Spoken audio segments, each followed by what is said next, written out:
The audience would love to understand a bit about your journey and how has that journey shaped your unique perspective on AI and where it stands today.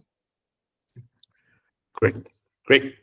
Um, so my journey was AI was sort of, I would say, a bit accidental. I was training up to be an astrophysicist at NASA's Goddard Space Flight Center, and both as a hardware engineer, but as well as a data engineer. When the space flight goes into the space, it takes many, many years to get there. So the space flight you start with is not necessarily the one that you do your PhD on.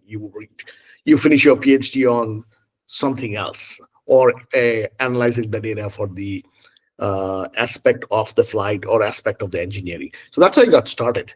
And back in those days, the data used to be sort of, you take a niche problem, you'd solve it in a PhD in an academic environment.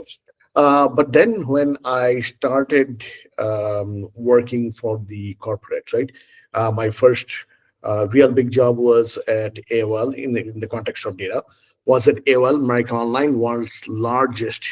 A third of the internet traffic, civilian internet traffic, used to go through AOL at one time. And then Facebook, and then, of course, the Airtel, India's and one of globe's leading telecom carrier in 16 countries around the globe, 450 million subscribers.